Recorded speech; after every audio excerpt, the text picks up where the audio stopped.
Et salut tout le monde, c'est Laureline et bienvenue sur ma chaîne secondaire. Aujourd'hui on se retrouve pour une toute nouvelle vidéo dans laquelle nous allons parler de l'univers Star Wars et répondre à la question pourquoi Jar Jar Binks et Boss Nass ont un visuel différent, sachant qu'ils font partie de la même espèce. Donc on va partir tout de suite pour répondre à cette question. Allez, c'est parti!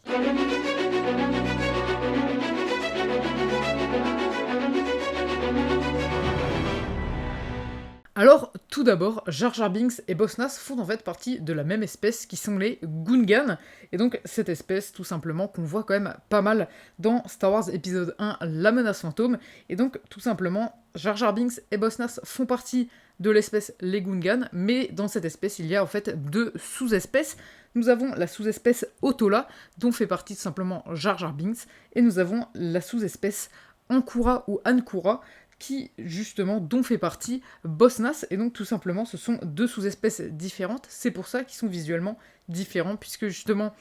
ils font partie de deux sous-espèces différentes, mais c'est pourquoi ils ont un petit peu des caractéristiques plus ou moins similaires, puisqu'ils font quand même partie, à la base, de la même espèce. Par exemple, tous deux habitent, tout simplement cohabitent plutôt, dans la ville nommée Oto-Gunga, qui est une ville justement créée un petit peu par les Gungans, dans laquelle ils vivent un petit peu tous entre eux, donc entre les Otola et les Ankura, et tout simplement, comme ce sont tous deux des amphibiens, ils peuvent vivre aussi bien, entre guillemets, sous l'eau que justement au-dessus de l'eau, enfin plutôt, ils peuvent vivre à l'intérieur comme à l'extérieur, tout simplement.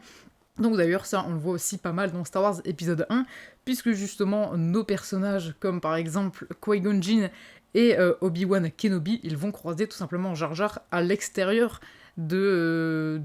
son habitat, entre guillemets, à l'extérieur de l'eau. Tout simplement il est, entre guillemets, il peut vivre aussi bien à l'extérieur, tout simplement avec, entre guillemets, les Jedi et tout le monde, et il peut vivre également sous l'eau, puisqu'ils ont un petit peu cette capacité assez intéressante de pouvoir vivre dans les deux milieux, et à la base, tout simplement, Oto-Gunga, cette cité sous-marine, est un petit peu créée pour qu'il soit caché un petit peu du monde extérieur, un petit peu des problèmes de Naboo, et donc c'est pourquoi, après, lorsqu'ils vont leur parler de les aider pour la bataille de Naboo, bah, tout simplement, on va avoir une partie qui va les aider, et on peut voir d'ailleurs, justement, dans le film, qu'il y a très peu de Gungan Ankura, tout simplement dans cette ville. On voit d'ailleurs, il me semble, que Boss Nass, tout simplement, de cette sous-espèce dans le film. Et d'ailleurs, lorsqu'on regarde pour la bataille de Naboo, on n'a que des Gungan Otola qui font tout simplement la guerre, puisque justement, là je parle justement à l'écran, peut-être qu'il y avait, entre guillemets, dans le lore, on va dire, des Ankura qui faisaient également la guerre, mais on les voit pas à l'écran, tout simplement. Et puis, ça peut être aussi d'un côté assez logique, puisque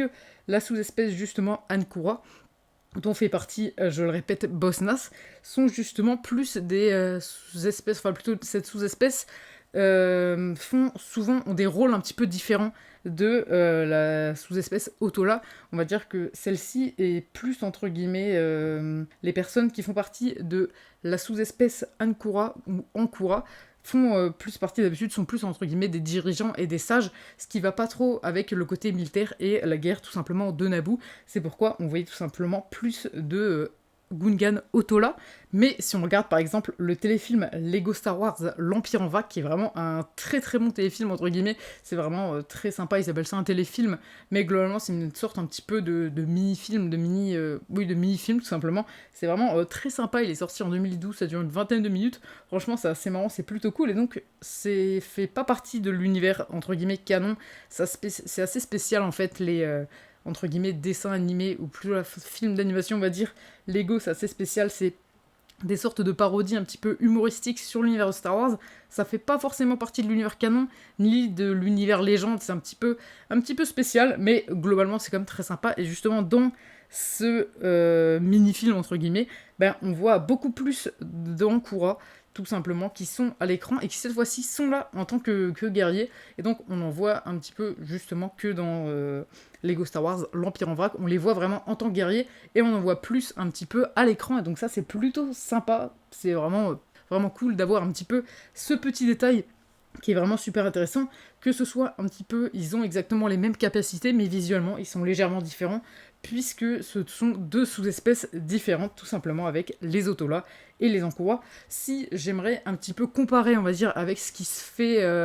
chez nous, entre guillemets, ce qui peut se comparer un petit peu à l'univers réel, on va partir par exemple sur une espèce, on va dire là, pour que ce soit vraiment scientifiquement juste, On va par exemple partir sur l'espèce de tigre du Bengale, qu'on peut comparer avec le tigre de Sibérie. Tous deux sont des tigres, mais pourtant, visuellement, il y a quelques petits points qui changent, mais ça, c'est pour être, entre guillemets, juste par rapport à de la science, mais j'avoue que c'est pas très flagrant. Mais si on met un petit peu le côté scientifique, si on prend par exemple comme espèce les chiens, on peut voir que justement, il y a différentes, entre guillemets, sous-espèces, même si là, niveau scientifique, c'est pas tout à fait juste. Si on prend par exemple des chihuahuas ou des labradors, tous deux sont des chiens, et pourtant, ils ont un visuel quand même très différent, et un petit peu des comportements ou des choses comme ça qui vont être un petit peu différentes. Bah là, c'est pareil pour nos Gungans, où justement, les Otula sont visuellement différents des Angkora, mais justement, ce sont deux fois la même espèce, tout simplement deux sous-espèces des Gungans, et justement, ces Gungans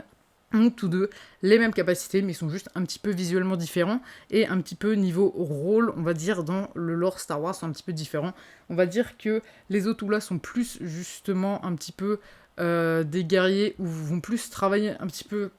dans ce style-là, on va dire, alors que les Angkora, eux, sont plus justement des dirigeants ou des sages, et ça c'est un petit peu comme ça dans, tout simplement dans l'univers Star Wars. Donc voilà pour cette vidéo, j'espère vraiment que celle-ci vous aura plu, et vous aura aidé à comprendre tout simplement pourquoi ces deux personnages ont des apparences et des visuels différents, sachant qu'ils font partie de la même espèce. J'espère vraiment que celle-ci vous aura aidé à comprendre un petit peu plus l'univers étendu simplement de Star Wars, qui est vraiment un univers incroyable. Donc on va se retrouver mercredi prochain à 14 h pour une toute nouvelle vidéo. N'hésitez pas, comme je l'ai dit, si cette vidéo vous a plu, à la liker, ainsi qu'à vous abonner en activant la cloche, c'est vraiment super important. Donc on se retrouvera mercredi prochain à 14 h pour une toute nouvelle vidéo. Allez, salut!